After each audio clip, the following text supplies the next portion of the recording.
মৃত্যুর মধ্য দিয়েই শেষ হয় পৃথিবীর সব চাওয়া পাওয়ার হিসাব। তাই প্রতিটি মানুষের আকুল বাসনা থাকে শেষ ঠিকানাটুকু যেন হয় একটু শান্তিময়, নিরাপদ এবং আপনজনদের স্মৃতি ঘেঁষা। কিন্তু কঠিন বাস্তবতায় সেই শেষ ইচ্ছাটুকুও কি সত্যি হতে দেয় এই ইট পাথরের নগরী?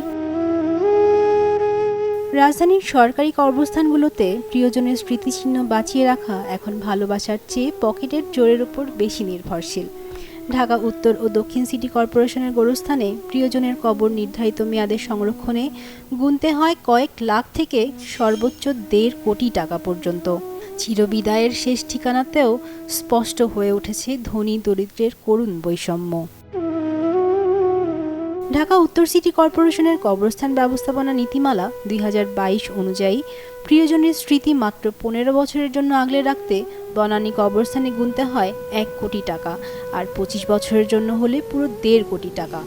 উত্তরা, মিরপুর, শহীদ বুদ্ধিজীবী কিংবা রায়ের বাজারের মতো স্থানগুলোতে মেয়াদের উপর ভিত্তি করে এই ফির পরিমাণ ১০ লাখ থেকে ১ কোটি টাকা পর্যন্ত। অন্যদিকে ঢাকা দক্ষিণ সিটি কর্পোরেশনের আওতাধীন আজিমপুর, জুরাইন ও খিলগাঁও কবরস্থানে ২৫ বছরের জন্য নির্দিষ্ট ফি ২০ লাখ টাকা। তবে জাতির সূর্য সন্তান বীর মুক্তিযোদ্ধাদের পরিবারের জন্য রয়েছে বিশেষ বিধান। প্রয়োজনীয় সনদ ও নীতিমালার আওতায় তারা তাদের সুবিধাজনক যে কোনো সরকারি কবরস্থানে শেষ ঠিকানা সংরক্ষণ করার সুযোগ পান। সিটি কর্পোরেশন কর্তৃপক্ষ দাবি করছে, ঢাকায় নতুন কবরের স্থান সংকটের কারণে ফি বাড়িয়ে মানুষকে স্থায়ী সংরক্ষণে নিরুৎসাহিত করা হচ্ছে।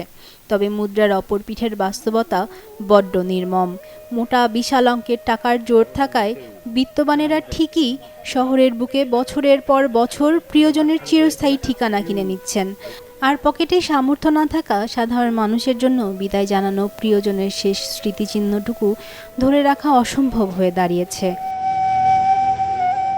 সাধারণ কবরে দাফনের নিয়ম অনুযায়ী ২ বছর পর স্থানটি চালা করে পুনরায় দাফনের কথা থাকলেও বাস্তবে তা টিকছে না। স্বজনদের অজান্তেই অনেক ক্ষেত্রে ১ বছরের মধ্যেই পুনরায় দাফন করা হচ্ছে, আবার কিছু ক্ষেত্রে হয় ৬ মাস পরেও। ফলে টাকা আর আভিজাত্যের এই অদ্ভুত খেলায় মৃত্যুর পর এক টুকরো মাটির অধিকার থেকেও বঞ্চিত হচ্ছে সাধারণ মানুষ। ধর্মীয় দৃষ্টিকোণ থেকে স্থান সংকট বিবেচনায় একটি কবরের নির্দিষ্ট সময় পর পুনরায় দাফন করাকে বৈধ বলছেন আলেম ও গবেষকরা।